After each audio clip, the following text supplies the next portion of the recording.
There also may not be an ability to place siblings together, so you might have a sibling group come in, and that may mean that those siblings have to be separated. So not only are they leaving home and mom and dad, but they're also being separated from each other. It can often mean children have to be placed in other communities outside their own, so then they may not go to their same school. So really, we need enough foster homes in the province that we have vacancies, so that if children come into care, there's an ability to be able to place those children. And when we don't have an adequate number of homes, then it often means overcrowding in our existing foster homes, and children having multiple moves. And what are some of the, I guess, scenarios that are facing families that end up with children in care that they need this type of the help right now? I guess there are kind of challenges that lots of families experience. I mean, there can be issues, related to lifestyle, related to addictions issues, related to inadequate parenting skills, people not having the skills to ensure their children are safe. There's a whole range and host of reasons why children might come into care. And as Edie said, when children come into care, the goal is always for those children to go back home, when it's safe for them to go back home. And so the foster parent's role is to support the child and to nurture and care for the child, but at the same time to work as a member of a team with the social workers, with the parents, to get the children back home as soon as they can be returned safely. So you mentioned this team that exists around. What type of supports are available for people who want to become a foster parent? Oh, there's plenty in terms of the team, because when we talk about a team, we're talking about there could be medical experts, there could be teachers, counselors, could even be counselors of after-school programs and that sort of thing. And there's also training. So we have ongoing training. We have a partnership with Waypoints, and we have monthly training with them, and we have an annual symposium. So we do our own training, and we also travel around the province, and there's 6 regions, and we do training in each one of those. And the board usually has an in-person meeting when we have those, so there's an opportunity for us to interact with the foster parents as well, and social workers in those communities. It's real life training that we can, take home and use, and it's always really, really helpful. It's not mandatory, but it is something that we strongly encourage, and we also encourage people to look for things on their own. So we do Pride first. That's a pre-course to all of this. So you have to take a 24-hour course called Pride. It's Parent Resource Information Development and Education. And if you get through that, that's part of your assessment for becoming a foster parent. You have to do that to become a foster parent or an adoptive parent. Okay. The other avenue of support as well is that we have local associations throughout the whole province. So that's where foster parents get together on a monthly or every couple of months basis to support each other, to do some training initiatives themselves, to have some social events for the kids, for the whole family.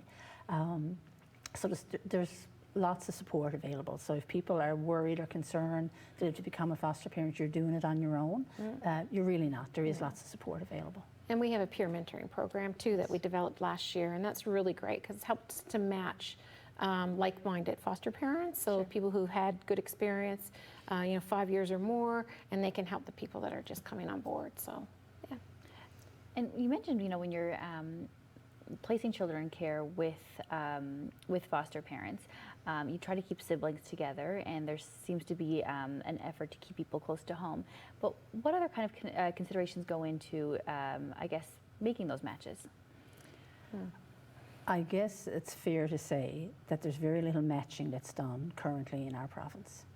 Because of the shortage of homes, there's really not an ability to do matching. And I don't think anybody would say that there is. So what happens now is if a child comes in, if there's a space or wherever the space is, that's where the child will go. So in terms of if there was an ability to match, you will be looking at things like, if you have a child coming in who likes sports or who likes being out in the woods or who likes going camping, then you would look at the interests of the families and you would try and match. But really there isn't any matching happening right now because of the shortage of homes.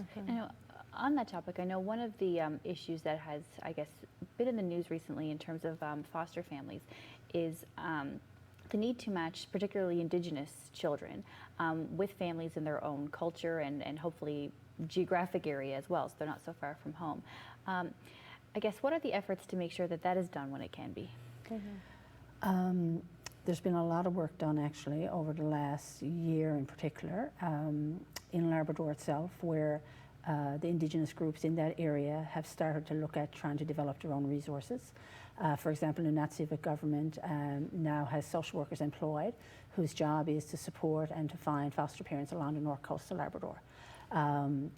Innu Nation have also had some initiatives to develop some residential options for children, to keep children within their home community and culture. And obviously that's the goal for everybody. And children would only leave their communities if there is not capacity there to be able to meet their needs. And the reality is that does happen. And you know, but there are efforts being made by the Department of CSSD, by the Innu governments themselves, to kind of resolve and rectify some of those challenges and issues, and to look at the barriers and to see how the barriers can be broken down. And there are expectations when the children are away from their communities and away from their culture, that the foster parents have an obligation to meet those cultural needs and to introduce them or maintain those connections with those children. And that's taken very seriously. So we do that when it's you know, necessary, but obviously the priority is to keep them in their home communities. And I can certainly imagine there's a lot of challenges in becoming a foster family, but it sounds like there's a lot of supports. So, you know, I expect that there's a lot of benefits that can come too. I mean, do you ever hear from foster families who reflect in a positive light and are happy and proud of what they've done for their community by becoming foster families? Oh, absolutely. There's several. And actually, we've done a series of videos for Foster Family Month. So if anybody wants to, they can go on our website and take a look at those. But I think there's probably far more positive stories than there are negative.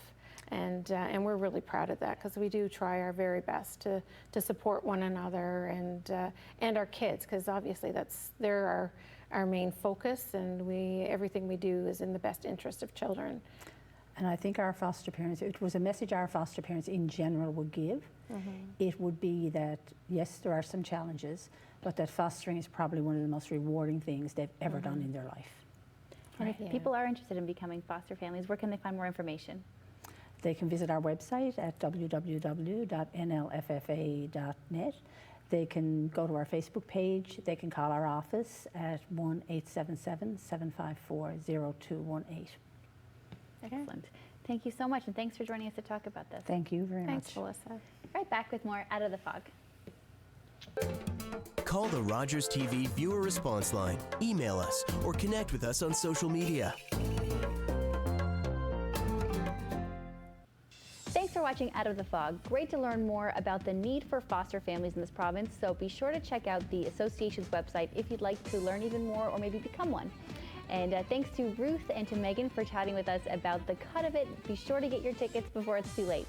And finally, we're going to throw to a quick video. We heard Ruth talk about her family member who was involved in a very serious collision. And here's a video in support of the fundraiser. It's Giver for Dawson. Hi everybody. Last week our friend Dawson Hunt from Newfoundland was in an accident, swerving to avoid a moose. After his car flipped, he was upside down for 5 hours, and at the hospital, they found his spine severely damaged. But his friends and family have hope that Dawson will walk again. We're here to ask you to join us in that hope. Spread the word and give her for Dawson. Hi, I'm Mary Walsh. Hey there, I'm Alan Hocko. Hi everybody, Andrew and Catherine here from Fortunate Ones. Hey, I'm Benny Malone. I'm Andrew Younghusband. Hi, we're the Anna Sisters. And we're the Swinging Bells. Are we recording? Yes. Oh. Give her Dawson, give her Dawson. Let's give her for Dawson. And I'm going to give her for Dawson. Give her to Dawson. Give her for Dawson. They prance all those ants to a dance as they're eating your pet. Give her for Dawson. Let's give her for Dawson. Help him out. Help the family out. They're beautiful people. Go check out his GoFundMe page. And you know, every little bit counts. Dawson needs our help. Please support the GoFundMe page for Dawson, Give Her for Dawson. Waiting for you. I'm gonna give her for Dawson. Hold that stop sign. Give her for Dawson. Woo!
Call the Rogers TV viewer response line, email us, or connect with us on social media.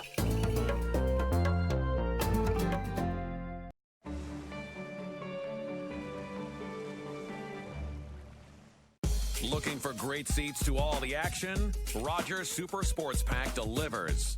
With NBA League Pass, get up to 40 out-of-market games every week, all season long. More dunks, more slams, more to love, live in HD.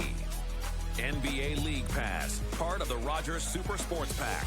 All this for only $35.95 a month. Order through your remote on Channel 431 or call 1-888-ROGERS-1 today.